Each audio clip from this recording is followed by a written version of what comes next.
Good afternoon, everyone, and welcome to our next session, The Ins and Outs of Media Coverage. As creatives, we all want our work to reach audiences, but often the challenge is getting the attention of the media. And today's session is designed to demystify that process. We'll hear from two incredible experts about what makes a story stand out, how to craft an effective press release, and how to build lasting relationships with the media. As a nonprofit arts magazine, Vanguard Culture also receives press releases and pitches for coverage on a regular basis. And thanks to this, we know firsthand that understanding how to pitch a story is a skill that many creatives could use some help with.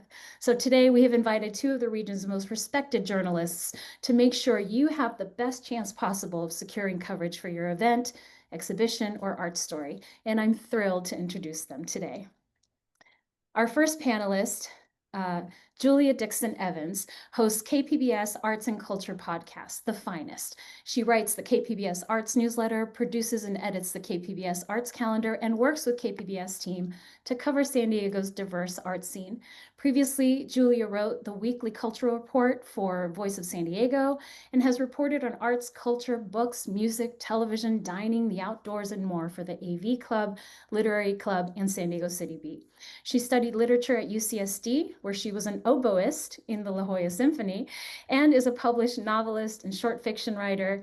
She is the founder of Last Exit, a local reading series and literary journal, and she won the 2019 National Magazine Award for Fiction. Julia lives with her family in North Park and loves trail running, vegan tacos, and live music.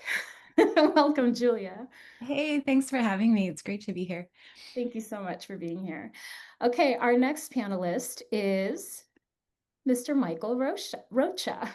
So Michael James Rocha is the digital creative director at the San Diego Union Tribune. He oversees the presentation of Union Tribune stories online and has oversight of the photo and graphics teams. He previously was the arts and entertainment editor, and during his tenure, the Union Tribune's Sunday Arts section was named the best in the nation 2 years in a row, 2021 and 22. Rocha started his career at the Union Tribune in December of 1997 as a features page designer. He eventually became the features design editor, and through the years, he has done stints as the front page designer, audience development editor, and home decor editor. He graduated with a bachelor's degree in communications with an emphasis in print journalism from Cal State Fullerton. He is a founding member of the Asian American Journalists Association San Diego chapter, and he has taught magazine design at Point Loma Nazarene University and the University of Connecticut. Welcome, Michael. Thank you Thank for you so being here. much for having me. Great. Well, thank you both. Truly an honor to have you and to pin you down. I know you're very busy people. So before we dive into the nuts and bolts of media coverage, I'd love for the audience to get to know you a little bit better. I'd love it if you could just share a moment in your career when you realized the power of what you do, when it hit you that your work could really make an impact. Whoever wants to start, you're welcome to jump in. I can start. I think for me, like I came from the arts rather than like a news background. Music, yeah, but mostly like writing and storytelling.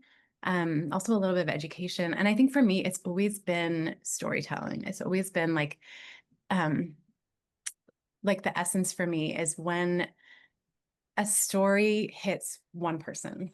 Like if one person reads it, hears it, walks away feeling or like saying out loud even, yeah, I feel the same, or I'd never thought about it that way. Like that to me is the essence of like what any form of storytelling um gets to. Like that's the heart of it, and that is really what I'm looking to do with journalism also. Like I mean that's like those are lives changed, right? If you can relate to someone and you can find common ground with someone, or you can find a way of thinking differently about the world, that's life changing, that's society changing. So like any tiny part I can play in that, like that's why I do it. Yeah, like a ripple effect. The society changing part is the part that feels really important, especially now, right? Michael? For me, I was a designer for a long time at the Union Tribune. So, as a visual person, I was looking at what I was seeing online and what I was seeing in print, and it wasn't reflecting the world that I live in, the community that I walk around in. So one of the first things that I did when I walked into the arts role was, how can we change our coverage so that we can have a more accurate representation of the people in our community? And by that, I mean, I was seeing only one or two kinds of people in our coverage. And it felt very institutional. It felt very, a little bit distant from the day-to-day living. So it became kind of a filter that we started using when we were starting to cover different stories, is, are we only talking to the same kind of person all the time? And that was a big issue, and we were at the time. So I said, let's get out of our offices, get off the phone, start going to our communities, and then we will start to see the people living in those communities. And to this day, that is still my goal, is how can we cover what we're, what we're doing day to day? How can we make sure that our community sees themselves? Yeah. I mean, I had a follow-up question about what motivates you to keep doing this work in the arts and culture space. Like, what do you find most fulfilling about your role as a journalist and storyteller? What is the thing that gets you out of bed every day? For me, it goes back to what Julia said earlier about hitting or making that connection with one person. So a few weeks ago, I wrote a story about a San Diego Museum of Art exhibit, just a routine exhibit. An older man from Rancho Bernardo reached out and sent me a thank you note saying it was so intriguing. I'm going to go in person. I don't drive, so I'm going to find someone to drive me. So I let it sit for a couple of days, and I said, well, once he finds someone to drive him, what if I met him there in person and we made an afternoon of it? So I met him at the Museum of Art. I surprised him with a docent. He was just expecting it was just me and him. But I got the museum to arrange for a docent. And then for about an hour and a half, we both were in a different world. We were in Dutch paintings for together, and we were learning so much. Yes, it was just one person, but for me, it felt like this is why we do it, because I did touch that man in Rancho Bernardo. So going back to what Julia said, a lot of times it's really getting that feedback and going, he looked at the world from a different perspective because of something that we did. Wow, I love that. Thank you. That was Amazing beautiful. multi-platform journalism there, Yes. Mike.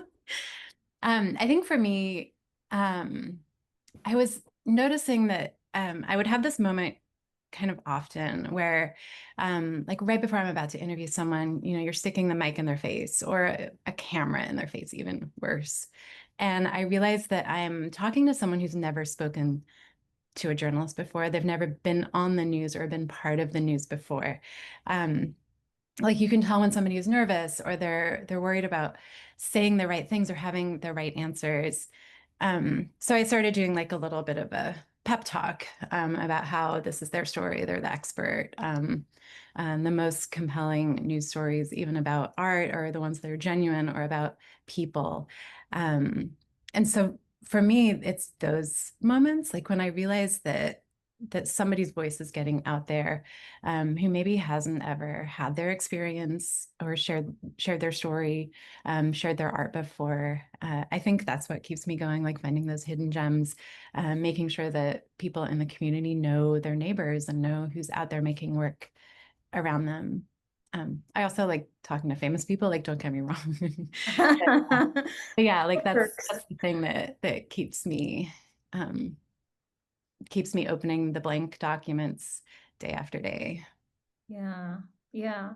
I love it. And it's so true, because for someone who's not in the journalism space, getting to be in a newspaper is like, they cut those out, and they're in the obituary, and they, at the end of their life, they're like, this is one of my moments that I got to be on the front page of the UT, and they got to, have this incredible interview with KPBS. And so these are we take for granted, like how important that can be to someone's visibility in life, attention to their work. So let's shift into some practical advice. To start us off, when you receive a press release or a pitch about an arts event, what makes you want to open it and read further? For me, I need the information right at the top. Um, and if there's enough information at the top of the press release that to get my get my interest, I'm going to keep on reading. Often what happens is there's a lot of white noise at the top, and I'm not getting, why are you sending me this? So get to Mm, the point immediately right at the top. More often than not, I will keep on scrolling. So mhm. Are you talking about um, the essence of what the show is, or are you talking about like the literal who, what, when, where, why components of it? for me, that is what gets my attention, and a big part of it is the timeliness of it.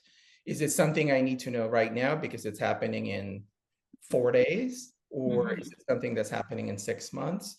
If it's happening in 6 months, I usually set it aside. I have a folder in my mailbox where I set, and I keep on going back to that.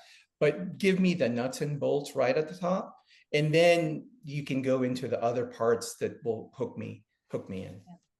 Okay. Yeah, just ditto that. I think like the subject line, um, that is so important. Like I don't need any space taken with for immediate release. Like um any of that, that's not necessarily how I work or how my inbox works. Even I understand like the history of it and what have you. But yeah, subject line is so important. And a big thing for me is like, is it my beat?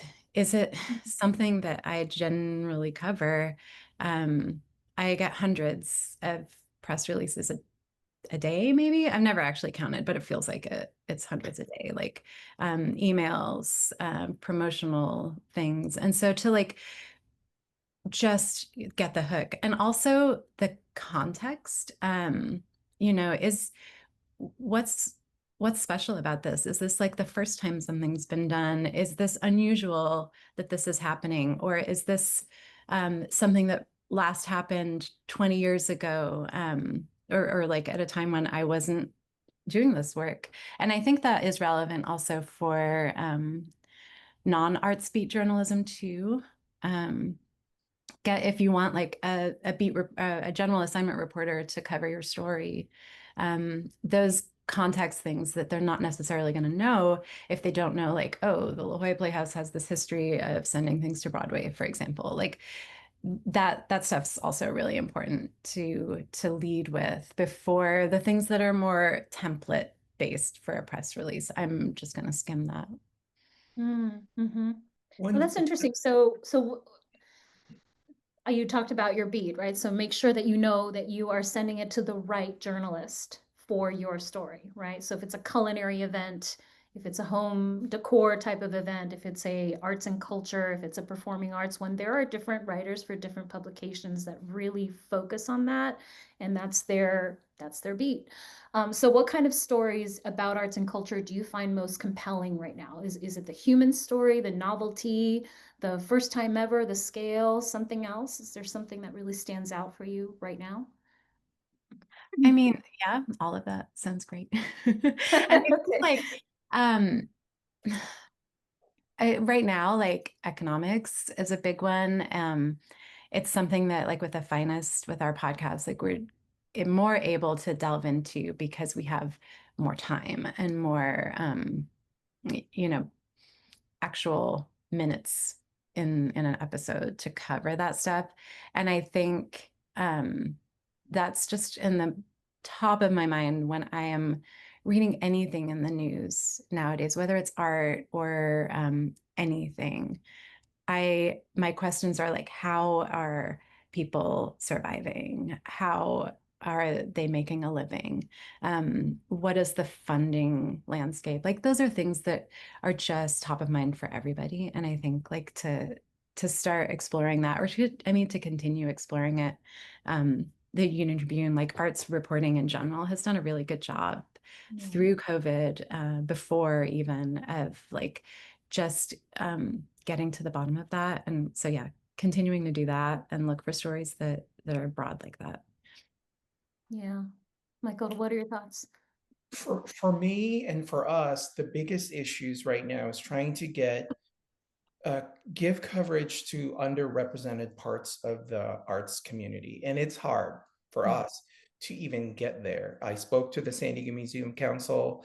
I'm dealing every day with a lot of organizations that have these big PR agencies or big PR departments. The smaller groups, the people who are hopefully attending this session, don't really know how to interact with the media. So part of our goal is to go out into the community, teach people how to write a press release.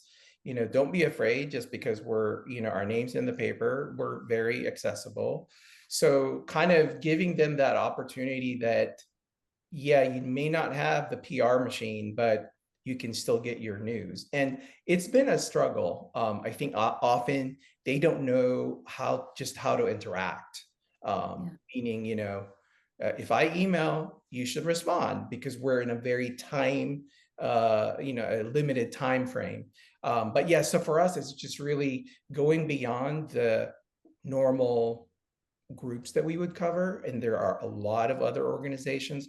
We just having a challenging time getting to them. So hopefully this will have them come to us. Well, this is exactly why we're having this conversation, because I think that so I've been on both sides of it, right? I've pitched stories and then we're receiving stories, right, for coverage. And before we did any arts coverage, we were just pitching stories. And it's always this, and I have a journalism background, but I didn't really understand, like, how often do you want to receive this? How many times can I bother you? But I think what the audience should pay attention to is that timeline that you have, right? So you need, a print organization needs way more lead time in order to write a story, get the interview down, take care of all of that. And also for radio, right? Because you're crafting full stories, but depends on who you're pitching to. And then there's the TV land, which unfortunately we don't have a person here speaking to TV, but we've done a lot of morning segments. We've done, we've done that work with others in radio stations and TV stations. And sometimes they'll call you 2 days before and they're like, can you make it at 7 a.m. at the station in 2 days with a person to interview? And we're like, whoa, and so that happens too. And so if you understand who you're sending it to, what their needs are, you'll have much better success. So let's get practical. We'll get to those, questions, but like, what are the biggest mistakes that you see creatives make when they're sending out their press releases or their pitches? I have two that I often tell people. First, you can attach a press release, but go ahead and put it in the body of the email as well. That way I'm not opening my email and then having to click through just to get to what you want me to look at. Then there will be emails that'll say attached is a press release for an upcoming event. And then I have to click on something. So just put it in the body of the email. If you want to attach it, go ahead. The second thing, at least for us, 99% of the time when we have a press release and there are some high res images either attached or there's a link to them, we will be very interested because we need to see what we're going to write about, right? And I know that some people, especially smaller groups, say we don't have the money, but everyone has an iPhone now. You can have a friend take some very usable high res images. At least for us, that's a starting point. If we want to put you on a cover or in a bigger story, we'll reach out and say, hey, can we take your photo?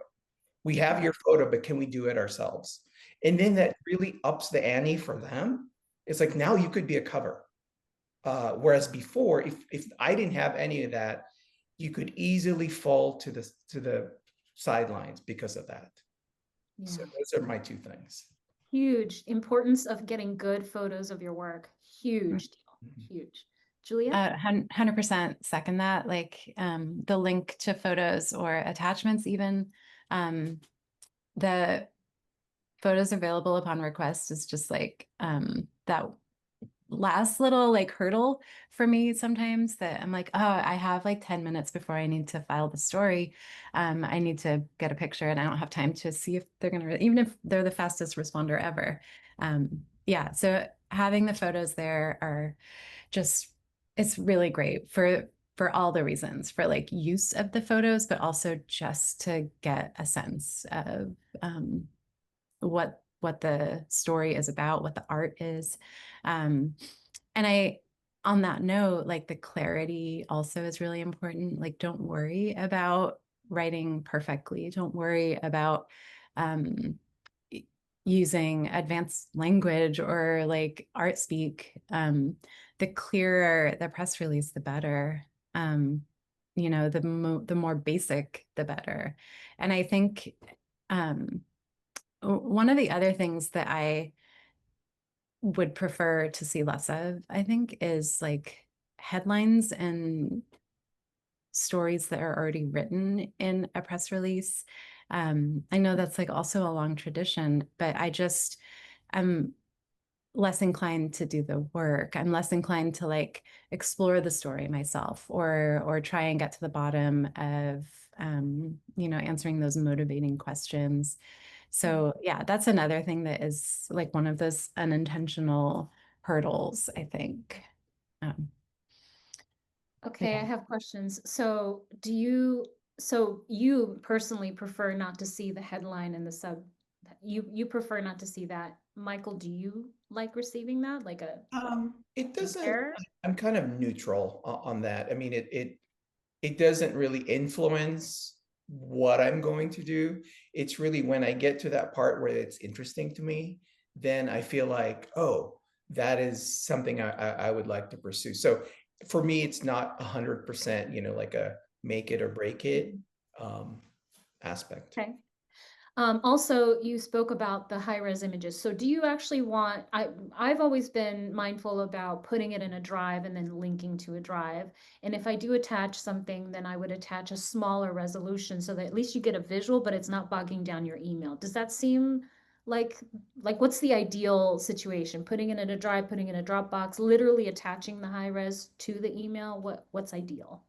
If it's just one photo and it's 200 300 dpi, it's really not going to bog down the email. But if we're getting into these massive photos, especially if it's like a professionally photographed painting in a museum, it's probably going to be this massive size. So go ahead and put it in a Dropbox link and then say you can go there for the high res. That's fine. It doesn't bother me. It's what Julia said, where high res images available upon request. Now I have this extra step I have to do. Whereas if everything was already there, then I can kind of go, okay, I can do this within a time frame and then move on to the next thing. Yeah, I mean, put it in perspective for those of you that are watching. Imagine receiving 100 pitches a day or anywhere close to that, right? Like how one little extra step could be the make or break for whether or not the journalist decides to read further, right? How far in advance do you prefer to hear about an event? For us, it's about 3 weeks, gives us enough time to turn something around. Now, it really depends. If it's a smaller event, it can be 2 weeks. 1 week or even a few days is very difficult for us to turn around, only because I've gotten calls or emails saying, hey, we have an event on Saturday and it's Thursday. I can't Yeah. do much with it. I can maybe type something up online, but if you want the larger more, kind of expansive coverage that includes print, we just missed a bunch of deadlines. So if you gave us 3 weeks out, it gives us time to do the interviews, like you said, if we want to photograph, and then our production for the print aspect, which is just one aspect of what we're doing, is a week out. So if you want to be in there, a part of that coverage, 3 weeks or more is really the ideal. Okay, great. Yeah, Julia, I would say it depends, all of the advances, like I think for like big seasonal coverage, like a roundup of holiday events or the fall arts guide, spring arts guides, which KPBS is not doing this year, but like for those things, the sooner a journalist knows, the better. But also, reminders, also something closer to it.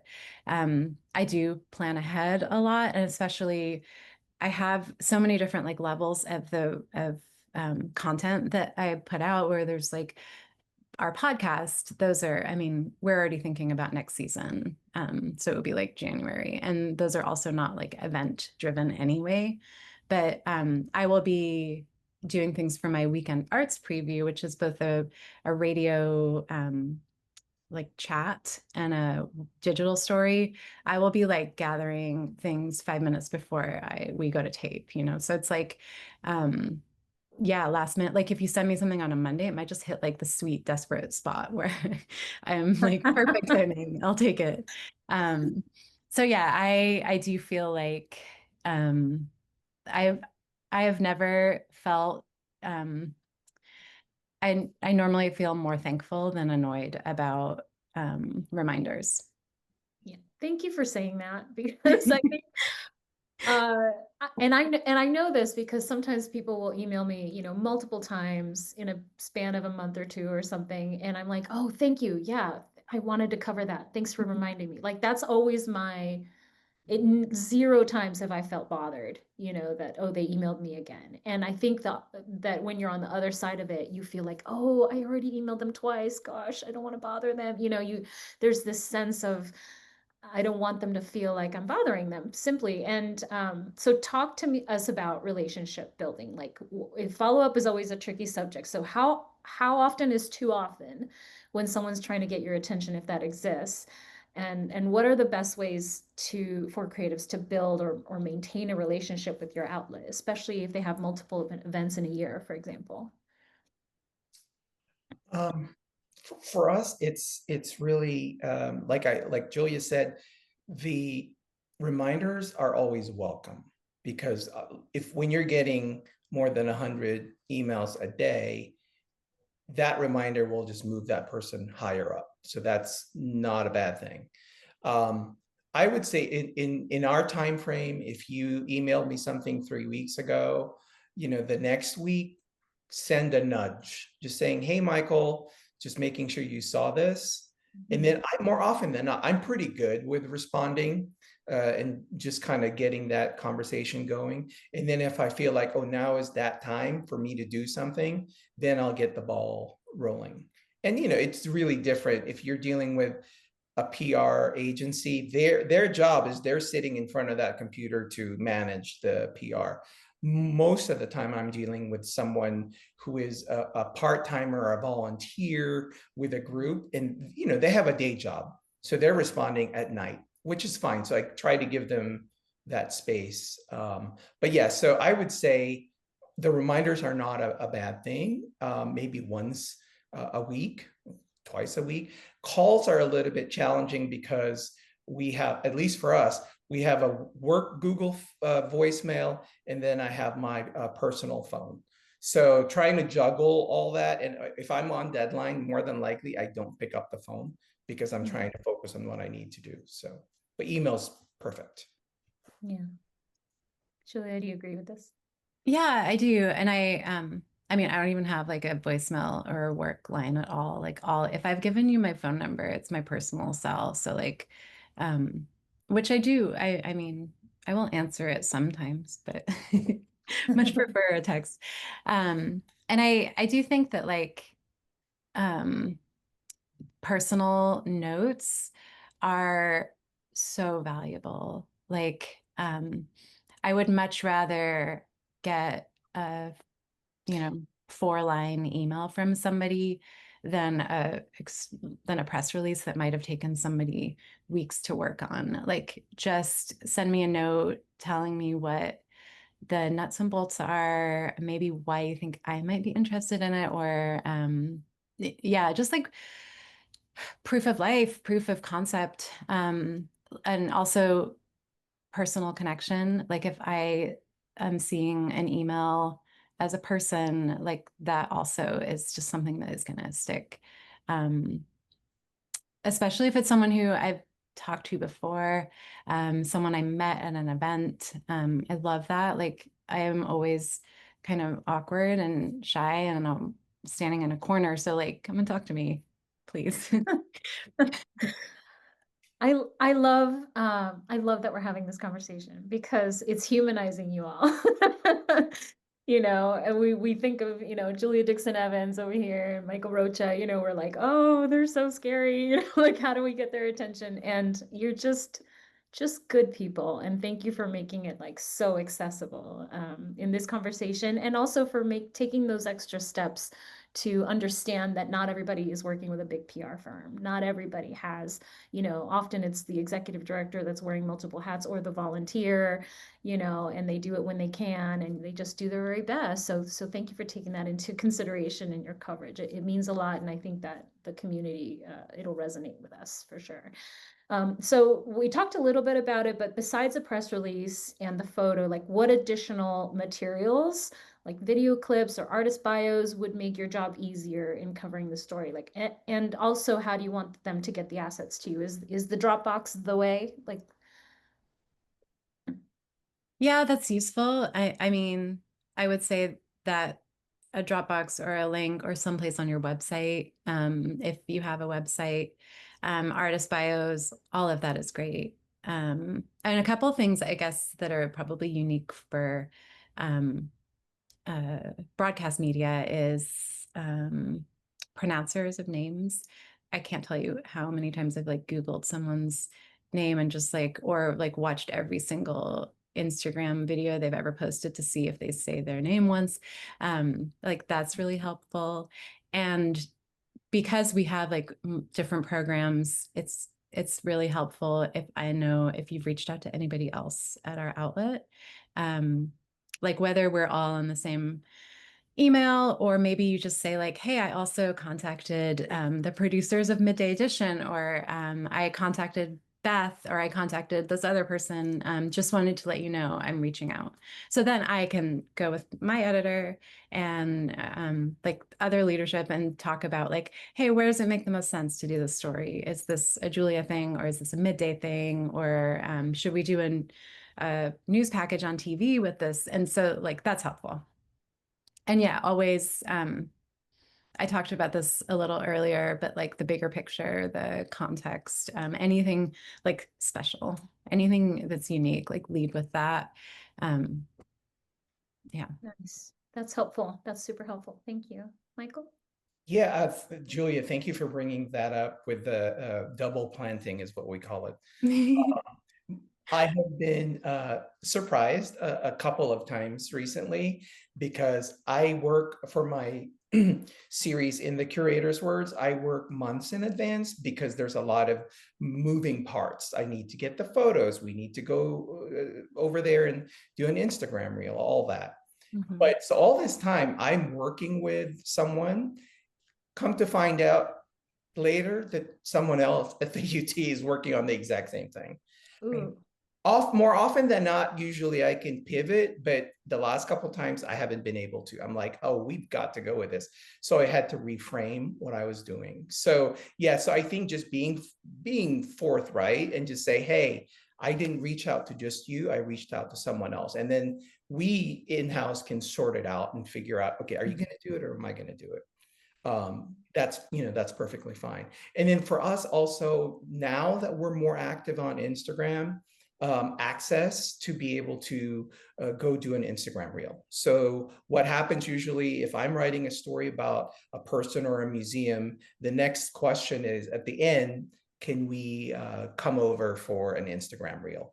So that when that story comes out online and in print, usually it has that digital component of an Instagram reel. So being able to access beyond talking to you is a big help for us because we are trying to be on as many platforms as possible. Nice. Thank you. That's all very helpful. I would also say, I know that you had said that you tried to find someone like from traditional or like commercial TV. But like we don't have like the morning show type of television, but we do have a TV news story. And I think, or a TV news show, evening edition, and video clips, or even just the knowledge that B-roll exists. Like that's helpful because then I can say, oh, I have this soundbite, I have this short segment, and there's a hole in Evening Edition tonight. They need an art story. Can we do it, or should we just do something else? I would love the answer to always be like, yes, please, like put more arts on. And so if I know that we can like stitch together a story and somebody has B-roll that we can use, like B-roll could be shot on your iPhone, just anything that is video, ideally horizontally for TV, horizontal photos for web, and vertical everything. Like we just need both, I think, is the crux of it. And I get a lot of vertical photos that I'm like, oh, can't use. And then I will feel like when I'm looking for something to make a reel out of, I'm like, oh, there's no vertical. So anyway, I just need both. We're But yeah, living in this new world, right? It's like the more that you can provide for them, the better, right? With your limited resources, that you obviously. But I thank you for bringing up TV.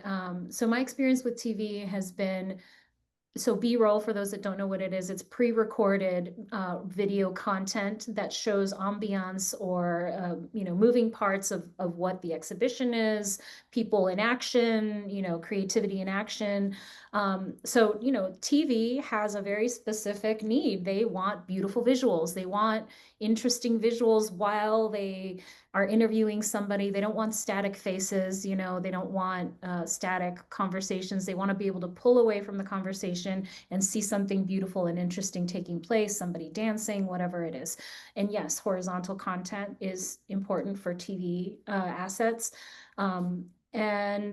And also when you pitch to TV, to talk to them about, hey, let me know if I can set up a morning segment interview with these interesting people, and we can also probably do, I don't know, a chef demonstration live, and also a mini dance performance. So if you have any of that as a resource in your environment that can enhance the interview, they're more likely to pick up the story, because you're giving, think of the morning commute people, right? Like the morning getting ready, watching TV crowd, right? They just want to see something light and fluffy and colorful and to start their day. And so if you take it from that perspective and you have that content, that's the pitch to TV. and I feel like the offer is also really important. Whether that offer is like, hey, Julia, you want to come to my studio, and I'm going to be working on future work. This is for an exhibition in like November, or I don't know, next year. Like that is, I love that. I love going to artist studios. Love going to like performance rehearsals. And I was thinking about this when we were talking about B-roll, because like in this case, we would go to a rehearsal. I just did a story about the Rosenbach's project where we filmed them with a VJ rehearsing. We filmed what we call A-roll, which is the interview of the person talking, and then also requested some performance tape. So if you've ever done a dance performance, or if you're a musician, if somebody's ever filmed even with their phone, you performing, like that would be an example of B-roll, like performance footage. And it really does like take the story to the next level, because then you can visualize, hey, what's it like to be at this thing? What was it like the last time they did this? So that's always Yeah, really that's a cool. really good point, because sometimes an organization will not have content of the existing show, but they will have video content of similar past shows or similar past experiences that you can get a sense of what it is that the show is going to look and feel like. So thank you for saying that. So of course, we're living in a social media driven world. In your opinion, where does traditional media fit in today? Like, how does it complement or compete with the digital promotion? For us, it doesn't really, it doesn't compete. It's really complementing what we're doing elsewhere. So because most of what we do at the Union Tribune, we do have two masters that we're serving: print, online, and then whatever else comes after that is like the icing on the cake, right? So for us, when we know we have a story that will be in print and online, what else can we do? And more often than not, that's obviously social media. And we've gone into more aggressively into the Instagram space with Reels. And we have seen some really wonderful analytics in-house of just the biggest thing for us that we've seen is just the brand recognition is just growing. Obviously, people know the Union Tribune, but not in that space. So we've seen massive growth in our followers when we've partnered or collaborated with arts groups. So now that, our first, I believe, group was the Old Globe. They took us behind the scenes of Regency Girls, I believe it was. We partnered with it, collaborated with them, and then other groups started seeing it. It is something that we love to do. We go to museums, we go to studios, we go behind the scenes every time we're doing a story. And that access is just another entry point for our audience, because most of the people on Instagram, they're not our traditional print readers. So we kind of have cast a wider net, and then all together it's working, right? But it's how do you get eyeballs on your work, and these days we have to do it from different angles. Yeah, and I think that we are in this place where we're like learning from digital promotion, learning from influencers, and like straddling that world, like taking steps into that world with what works, the trends, the visual, the like intimate, personal, like seeing your reporters, hearing from them, like with their little floating head and a little mic, in the same way that you would see an influencer, but like also hanging on to the standards. There's the siren going by. Also hanging on to like the standards of journalism, the depth of reporting, the ethics, all of that. So those are things that the fact checking, these are things that I feel like that's where journalism's place is right now in the digital landscapes in the future as well. It's just like really staying true to those things. And yeah, I think that like this goes back to storytelling, right? Where it's so enduring. It's been around since before the alphabet. Like people are going to always seek out stories, real good stories about people making things or doing things. And I have to believe that they're going to still continue doing that even as our attention spans just like wither. Yeah. I mean, it's the reason that I come from the background of theater, and storytelling is everything. It means everything to me.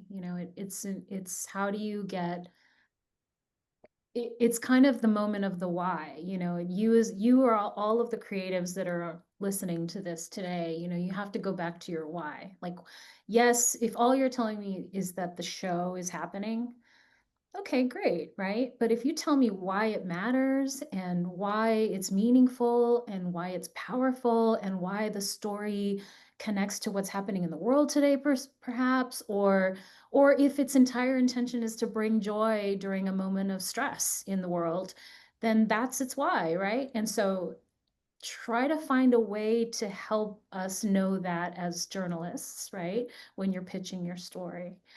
And so this is the final question as we wrap up. For artists or small organizations who don't have big PR budgets or a PR firm they're working with, what is one simple thing they can do to stand out and increase their chances of coverage? I've had a lot of coffees with people. It gets me out of my office, my work, home office. I have made connections that way that had a lasting impact, lasting effect. The next time their email comes through, I'm like, oh yeah, I remember that person. So I'm not trying to play favorites. It's just human nature, because I met you in person, then I will remember. So make that connection somehow. Julia said just an impersonal email instead of this official looking multi-page press release. Really, if you made a connection with me, I'll more than likely will remember that. So yeah, reach out and let's have coffee. Yeah, sorry, you're not going to get two things here, two different things. Mine is the same answer. Like, um, and if you don't have a PR budget, like remind me of that. Like tell me, hey, I'm one person here and this is what we're doing. Like honestly, I feel like that would be something that would draw me in. And yeah, like find a way to meet up with me. I know I'm saying this and I'm probably not the greatest at responding to things, but I love meeting up with people.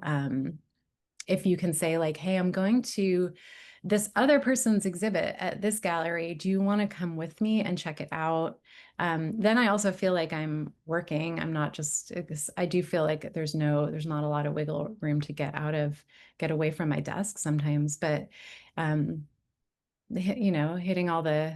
doing multiple things there. I'm meeting somebody, hearing about what they're doing, and then also like seeing an exhibit together. I think that is a good idea too. I love that. Wow. Okay. Well, coffee dates coming soon. Sounds good. Well, thank you. Thank you so much to our panelists for sharing such valuable insights. Thank you all for being here. And remember, the media isn't a barrier, it is a bridge. By learning what they need and building authentic relationships, we can all increase the visibility of our work. So on behalf of Vanguard Culture, thank you, panelists. Thank you so much for being here today. Really appreciate your time. This was really fun. It was great to also just like get insight into how Michael works also and how you work, Susanna. So this has been helpful for me. Thank you. Thank you.